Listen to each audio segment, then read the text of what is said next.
Когда вы выздоравливаете от РПП, вы должны, и об этом говорят психологи, убрать все ограничения с еды.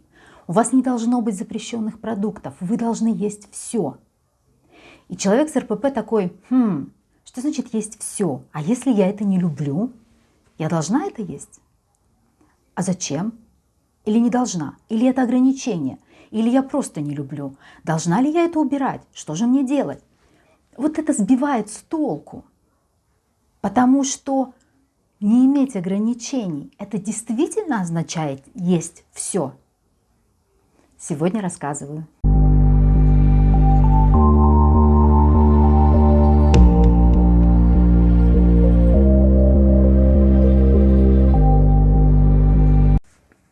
Здравствуйте, друзья! Меня зовут Нина Воронова-Барте, я психолог, кандидат биологических наук, и вы на моем канале, где я рассказываю о расстройствах пищевого поведения. Сегодня буду говорить о том, что беспокоит очень многих людей с расстройством пищевого поведения, особенно людей с анорексией и булимией. Это запрещенная еда.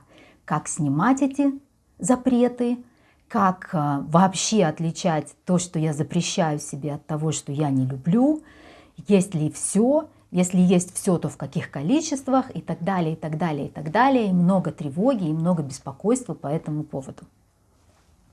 Но, как всегда, прежде чем я начну, я вас прошу не забывать подписываться, не забывать ставить лайки, комментировать и репостить, и помочь каналу продвинуться, для того, чтобы другие люди с расстройством пищевого поведения тоже могли найти эти видео, и они бы им помогли. Так вот, вообще я не встречала людей в своей жизни, может быть, вы встречали, которые едят абсолютно все. Вот все. И у людей, как правило, есть 3 типа продуктов, которые они не едят. Ну, во-первых, если мы говорим об РПП, то, конечно, это запрещенные продукты. Второй тип продуктов – это продукты, которые я просто не люблю, нелюбимые продукты. И третий тип продуктов или блюд – это та еда, которую я решила не есть. И это чем-то отличается от запрещенных. И это чем-то отличается от нелюбимых. Сейчас буду рассказывать, чем. Так вот, запрещенные продукты. Что такое запрещенные продукты? Запрещенные продукты, во-первых, бывают не только при РПП, но и при РПП, как я уже сказала, при анорексии и булимии, это прям норма. У каждого анорексика и булимика есть какие-то продукты, которые я есть не должна, и мне их есть нельзя поэтому. Запрещенные продукты отличают то, что я их хочу. Я их хочу, но мне их нельзя. Или я их хочу, но есть я их не должна. Почему я не должна? Прежде всего, конечно, мне запрещает их есть страх. Потому что если я буду их есть, я не смогу остановиться. Потому что если я буду их есть, я растолстею. Потому что если я буду их есть, я стану страшной, безобразной, моя жизнь рухнет, я просто, никто не будет со мной общаться, я не смогу смотреть на себя в зеркало, я не смогу вообще жить с собой, я должна буду себя наказать, потому что я не должна есть эти продукты. При этом запрещенные продукты отличаем. Кроме РПП могут быть еще и медицинские запреты на то, чтобы что-то есть. Ну, допустим, у человека объективно, больная поджелудочная железа, или у него объективно больная печень, или у него гастрит, или, не дай бог, язва.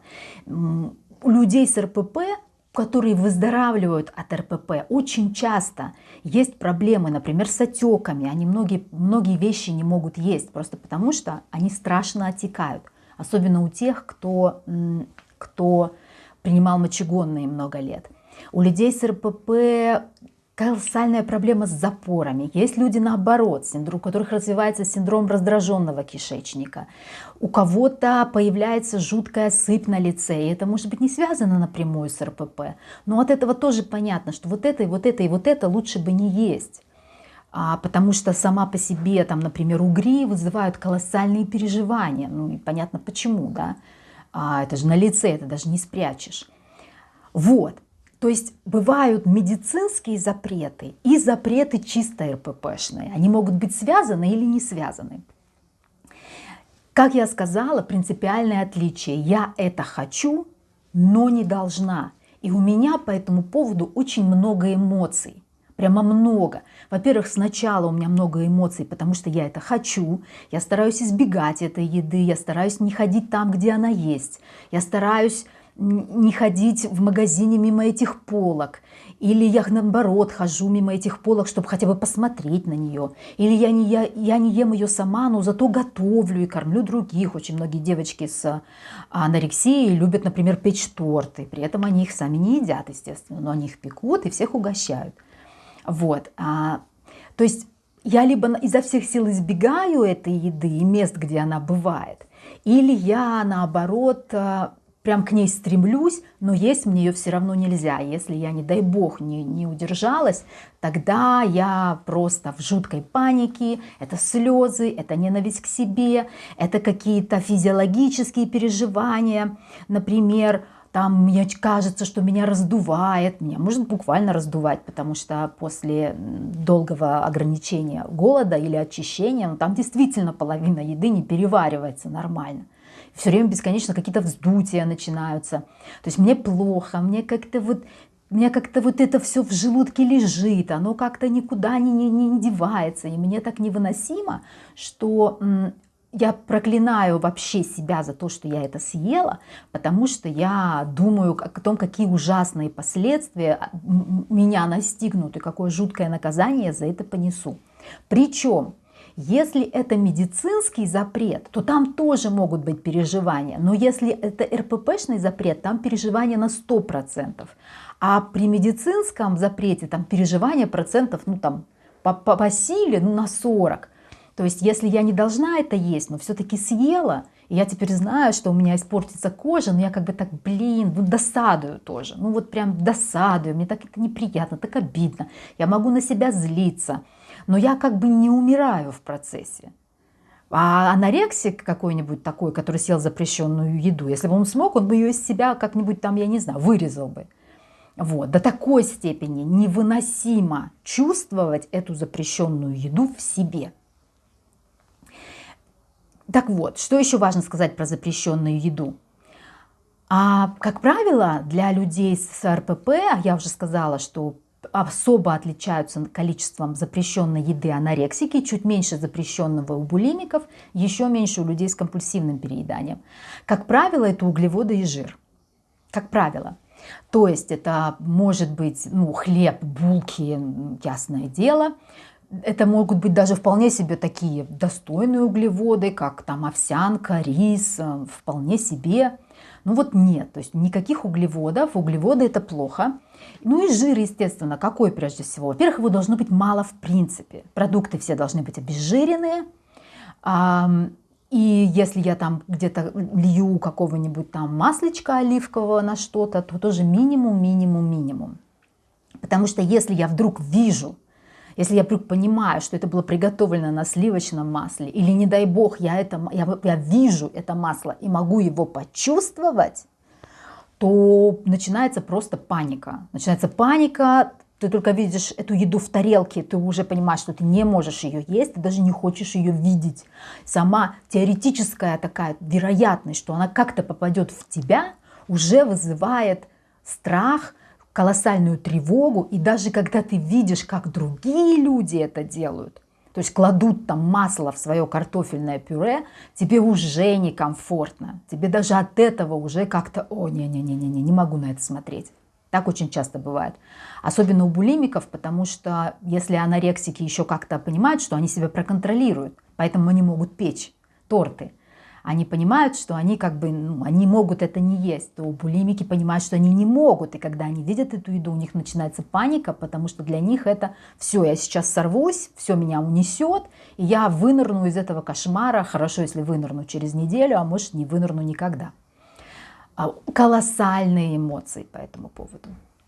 Это что касается запрещенной еды. И вот с ней действительно, вот запрещенной еды, запреты нужно снимать. Позже говорю об этом. Что такое нелюбимая еда? Нелюбимая еда – это еда, которую вы не хотите. Она не вызывает у вас никаких эмоций, и она не вызывает у вас никаких желаний. В чем отличие от запретной? Запретную вы все-таки хотите. Или вы уговариваете себя, что вы ее не хотите, не хотите, не хотите. Кстати, про уговариваете. Очень часто анорексия начинается с веганства. Прям часто. Вот сначала как бы человек становится веганом, то есть он сначала перестает есть то, это, и он рассказывает, что это по этическим соображениям, что ему жалко животных. Я не говорю сейчас о веганах, которые прям веганы. Я говорю, что при анорексии бывает такой ложный веганизм. Это когда я не ем это, я не ем это, я не ем это. Я всем объясняю, что я как бы против убийства животных. Я всем объясняю, что я просто не могу это есть. На самом деле это начинает раскручиваться анорексия. И обычно, когда такие люди выздоравливают от анорексии, они возвращаются к мясоедению. Потому что на самом деле за этим не стоит вот этот вот как бы этический блок. На самом деле, что вот я не ем трупов, например, да, на самом деле за этим стоит способ объяснить, почему я ввожу ограничения по питанию. Вот почему я не ем сливочного масла? Потому что оно не веганское, а на самом деле это сливочное масло. Практически все анорексики, если не все, не едят сливочного масла, и веганы, и не веганы. Вот. Так вот, нелюбимая еда. Вы ее не хотите, она не вызывает у вас никаких ощущений. А, как правило, человек знает, чего он не любит. То есть, например, вот я, например, кефирчик пью, а ряженку не пью. Ну, не нравится она мне, эта ряженка. Или я, например, знаю, что обычную капусту белокочанную я в любом виде могу есть, а вот брюссельская капуста, вот она мне как-то ну, какой-то вкус у нее. Вот, да. Или там я, например, знаю, что я не ем сельдерей и я не ем имбирь, потому что для меня это вкус мыла. Я не ем мыло, понимаете? А кто-то любит, и это нормально. И это нормально. Вам что-то невкусно, но вам не придет в голову этого вожделеть, если вам что-то невкусно. Вы можете смотреть на тонны этого имбиря, я могу смотреть, хоть там, я не знаю, килограммы, видеть, как люди их поедают, и только удивляться. Думаю, господи, как это можно есть? Оно же реально мылом воняет. Ну вот. Так вот, о чем я говорила. Вот, это нелюбимая еда. И вот здесь часто возникает вопрос у людей тоже с РПП. Так я все-таки не люблю это или я это себе запрещаю? Вот как бы я не очень понимаю вот тут вот. Я действительно должна теперь покупать самую жирную сметану, самое жирное молоко, а лучше еще сливки. А то в противном случае это будет как бы запрет на еду, а запреты это плохо. Запрет у меня как бы, я тогда не выздоровлю от РПП. И третья категория еды, которую мы не едим, это еда, которую мы решили не есть. Вот решили. Например, потому что, я не знаю, потому что, вот фастфуд, например, как-то, кто его ест прямо на завтрак, обед и ужин? Явно какие-то нездоровые люди с какими-то странными там, с тем же РПП, например. Мы как бы решаем, что она как бы вкусна, мы признаем, что это вкусно. Мы признаем, что это вкусно, нам вкусно, в отличие от нелюбимой еды, нам вкусно, но мы как бы понимаем, так вот для себя объяснили, что нет. Или, например, вот пироженки. Пироженки же вкусно, вкусно. Да и бургер вкусно, и картошка фри это вкусно. Никто не спорит, как бы, что это вкусно. Но вы говорите, есть пирожные каждый день, это, конечно, перебор. Потому что, да, естественно, и вес наберешь, и вообще, как бы не полезно, наверное, слишком много сахара. Поэтому пироженки, они вот на Новый год, там вот тортик на день рождения купим, с подружками в кафешку пойду пироженку съедим одну на двоих. То есть я могу это есть. Мне нормально с этим, мне вкусно, я получаю удовольствие. Но у меня нет, отличия от запретной еды, у меня нет переживаний. Если я съела этот тортик, я не буду из-за этого хотеть умереть, понимаете? Я понимаю, что, может быть, даже и не стоило бы, вот второй кусок точно не стоило бы брать. Как бы ладно, съела и съела. Вот это еда, которую мы решили не есть. А что из этого представляет проблему? И нужно ли есть все? Во-первых, проблему представляет только запретная еда. Потому что если вы решаете что-то не есть, еще раз, очень важно, это может выглядеть как ложное решение при анорексии и булимии. Я типа решила, особенно при булимии, я решила не есть тортики, я решила не есть это, я решила не есть это. А на самом деле, когда я это вижу, у меня начинается как нервная дрожь, у меня начинают зубы стучать аж от страха, что оно как-то в меня запрыгнет, что я сейчас не удержусь. Это точно не про решение. Критерий – это эмоции, которые эта еда у вас вызывает. Чем сильнее эмоции, тем с большей вероятностью это запрет. А не я решила, и уж точно не я не люблю. Не люблю я мясо, не люблю я колбасу. Но когда я ее вижу, я начинаю очень нервничать и убегать в другую комнату, потому что я сейчас ее наемся.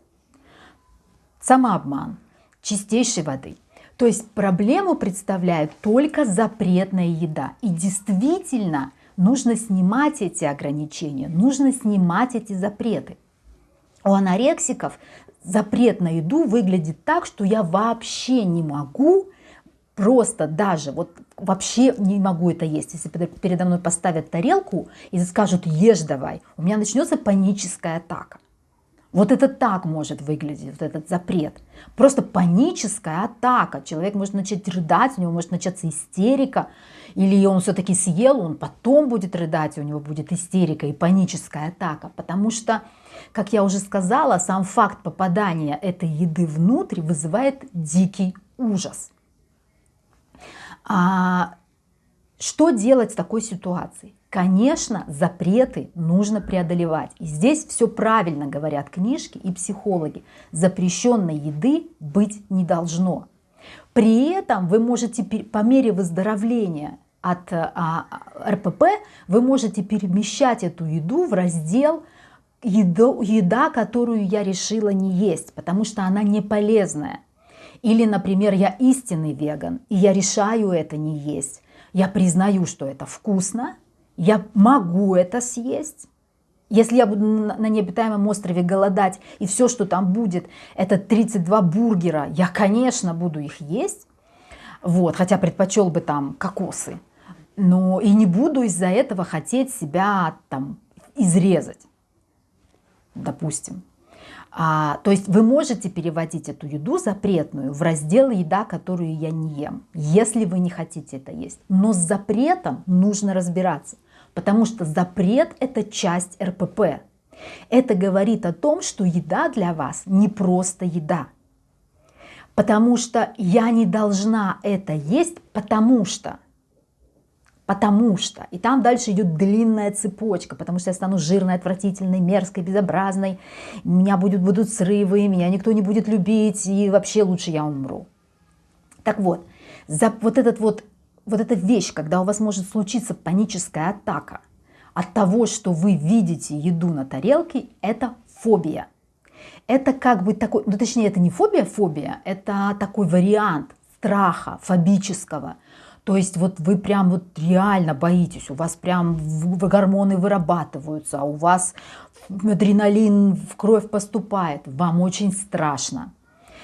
Что делать? Что мы делаем с фобиями? С фобиями мы всегда делаем одно и то же. Есть один проверенный годами, десятилетиями метод борьбы с фобиями – это метод экспозиции.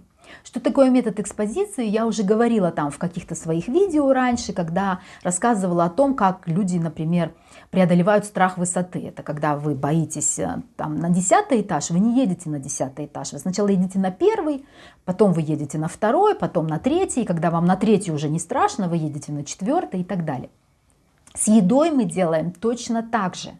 То есть если для вас это самая страшная еда, это, например, не знаю что, мороженое, да, хотя нет, наверное, мороженое плохой пример, ну не знаю, там все что угодно, там, рис с сыром, макароны с сыром, о, хороший пример, макароны с сыром и с маслицем еще, такие прям, и с подливочкой, страх и ужас анорексика. Вот, что вы делаете в такой ситуации? Вы берете и съедаете одну макаронину, одну, не тарелку, одну макаронину. Вы понимаете при этом, что от одной макаронины вы не растолстеете и не умрете. Вам все равно будет страшно, вам все равно будет тревожно. Но вы себя утешаете тем, что это только одна макаронина. И вот в течение недели каждый день вы съедаете одну макаронину. На следующей неделе вы будете съедать по 3 макаронины. Одна макаронина ничего не решает. Количество должно постоянно увеличиваться. Когда вы понимаете, что одну макаронину вы, в принципе, уже можете нормально съесть, вы увеличиваете количество до такого уровня, когда вам снова становится некомфортно. То есть, если 2 комфортно, значит 4. Если 4 комфортно, значит 10. Если 10 комфортно, значит полтарелки. И так вы доходите до уровня, когда вы можете съесть целую порцию, без того, чтобы вас бросало в пот, и без того, чтобы вы потом пошли и отрабатывали это. 2 часа приседая или выхаживая там 30 тысяч шагов. То есть если вы можете съесть тарелку макарон и потом пойти смотреть видосики или кино, или вообще все что угодно, пойти делать домашние задания, значит окей, все окей, вы побороли запрет на макароны с сыром. После этого вы решаете сами, будете вы есть эти макароны с сыром, не будете вы есть эти макароны с сыром, считаете, что они вам нужны в вашей жизни или не считаете. Потом вы можете уже перевести их в еду, в раздел продукты, которых я не ем, но могу, если в конце концов ничего другого не будет, и не буду из-за этого сильно переживать, ну, в общем-то, я вот все больше по салатикам. Ну, допустим, так. Или мясо мне давайте. Вот. Вот таким вот образом, экспозицией, мы вводим запрещенные продукты в свой рацион и таким образом преодолеваем запреты. Еще раз, очень важное. Вы должны съедать столько, чтобы вам было некомфортно. Масла в этой тарелке должно быть столько, чтобы вам было некомфортно. Если вы положите 1 каплю и скажете, зато я могу съесть. Нет, это не экспозиция, это не преодоление. Вам должно быть некомфортно. Намажьте это масло на бутерброд и отрежьте от него такой кусок от этого бутерброда, чтобы вам было очень так прилично не по себе, но вы все-таки могли себя уговорить это съесть. Вот таким образом. И делайте это регулярно. Вот так нужно преодолевать запреты, снимать эти запреты, касающиеся еды. Просто сказать себе, я больше не буду себе ничего запрещать, иногда тоже работает. Иногда тоже работает. Это зависит от того, насколько далеко у вас все зашло. Если вам достаточно сказать, так, все, без разницы, я иду сейчас ем торты, шоколадки, вообще все что угодно, прекрасно. Главное, чтобы потом вас паника не накрыла, и чтобы вам не захотелось там, я не знаю, что-то с собой сделать после того, как вы так торжественно отменили все запреты. То есть ориентируйтесь, пожалуйста, на собственное самочувствие. Если вы понимаете, что вы можете просто отменить запрет и просто есть, вот просто себе сказать, сказал вам психолог, так, есть все, есть прям вот все. И вы такие, вы пришли домой и такие, ну, в принципе, да, ну, раз психолог сказал, пойду там, куплю себе вот такую пиццу. Прекрасно. Делайте это, но, как я уже сказала, ориентируйтесь на свое самочувствие. Если вы понимаете, что не можете, тогда делаем вот так вот по чуть-чуть, 1 ложечку, 2 ложечки, 3 ложечки, пока не дойдет до целой порции. Отдельно хочу сказать про орфит. Про орфит вообще я видео не снимала, по-моему, и про него не упоминала, но орфит это серьезная проблема, и сейчас его становится все больше и больше в мире. Его довольно недавно описали, это точно было уже в 20 веке, и это, может, даже в 21-м. Кстати, я не помню, когда орфит описали, но он прям считается новым выявленным расстройством пищевого поведения. Это не значит, что таких людей не было, это значит, что его к нему не относились как к расстройству. Что такое орфит? Орфит – это избегающее, ограничивающее расстройство пищевого поведения. Ну, как-то так можно перевести.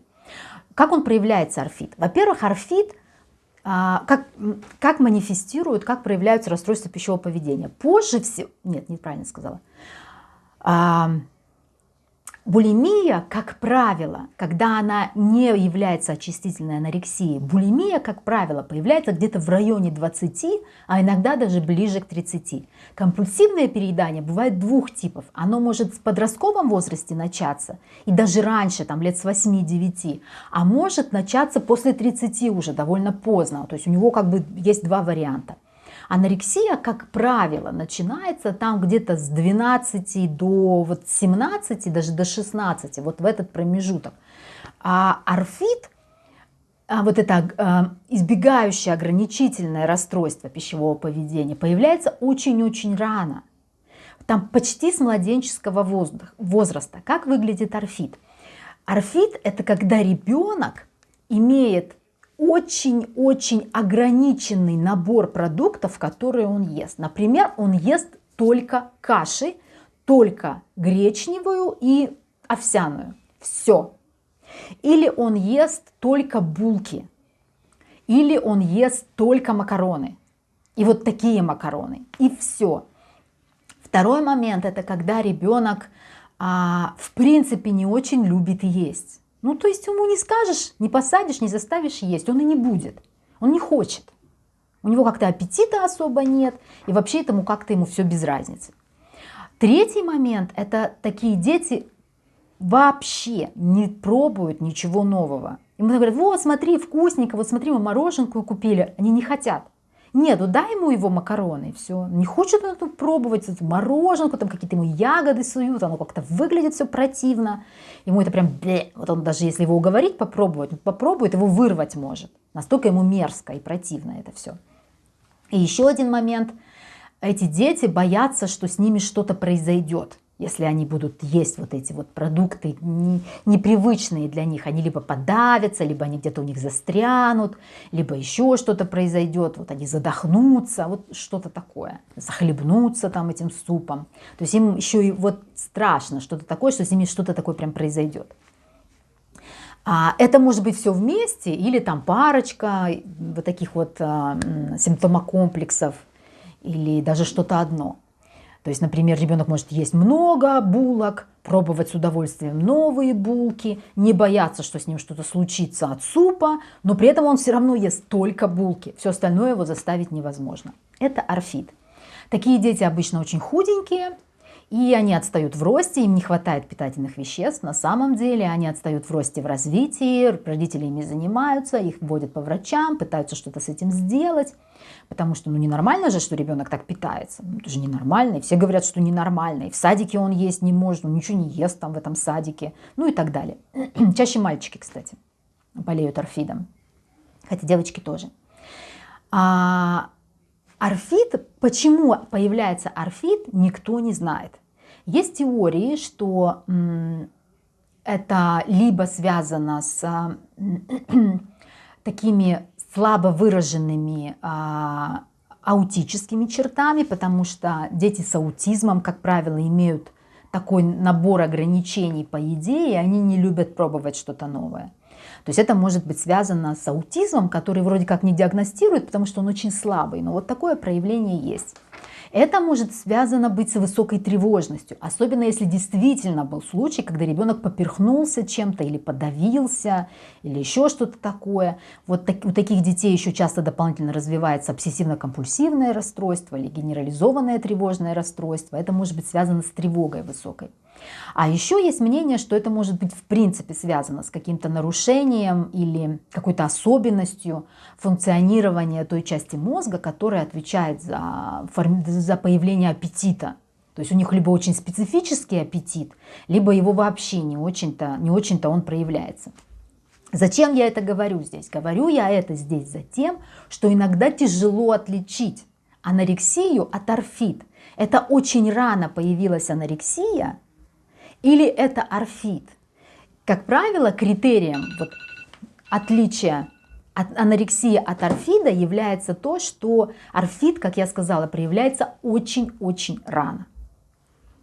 Что сделать с орфидом? С орфидом делать то же самое, что с с любыми другими ограничениями, с любыми запретами, это экспозицией расширять список продуктов.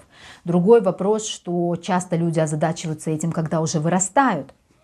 Они тогда начинают сами как-то уже думать, что ну, какая-то правда, какая-то нездоровая ерунда, дай-ка я еще вот это попробую поесть, дай-ка я это еще вот это попробую поесть. И там действовать можно точно так же, с маленьких порций, увеличивая это количество. Иногда у людей с орфидом во взрослом возрасте развивается переедание сильное, практически компульсивное, потому что им годами не хватает питательных веществ. И в какой-то момент их вот этот вот центр голода, он приходит в состояние гиперстимуляции, и эти люди начинают есть очень много. Причем обычно что-то из своего же списка продуктов обычных для них, но много. У них может расти вес там, и все с этим связанное. Либо они так и остаются вот такими очень малоежками, здоровье у них так себе, едят они мало, они худые, ну и так далее. Еще раз, важно понимать, опять же, у вас все-таки скорее орфид, из которого могла вырасти анорексия или переедание, или у вас все-таки чистая классическая анорексия, корень которой находится в травме. Про орфид на самом деле тоже так говорят, что это тоже травма, только очень-очень ранняя, где-то произошедшая там в пределе до 2 лет. Такая прям какая-то нехорошая травма, связанная обычно с кормлением или отношениями с матерью. Вот, есть такое мнение. То есть довербальная травма, эти дети даже не могут ничего объяснить, они, во-первых, ничего не помнят, а во-вторых, они тогда и говорить-то не умели. А вообще в теории, как это сказать, ну вообще в психологии известно, что если что-то произошло с вами до того момента, как вы научились говорить, значит у вас в голове не сформировалось словесного представления этого события. У вас могут быть эмоции, потому что у вас появлялись эмоции. У вас могут быть телесные ощущения, потому что у вас были какие-то телесные ощущения. А вот словесного выражения этого события у вас не было. Оно не сформировалось тогда, и вы не сможете сформулировать это сейчас. Именно поэтому. Вот, что-то далеко куда-то я ушла от темы запрещенных продуктов. Поэтому все, заканчиваю. Все, что я хотела рассказать вам про запрещенные продукты и про то, как преодолевать эти запреты, я рассказала. Подписывайтесь на мои социальные сети, ссылки, как всегда, в описании к этому видео. Подписывайтесь на мой телеграм-канал. И через социальные сети вы можете меня найти, если вдруг я вам нужна. Пока!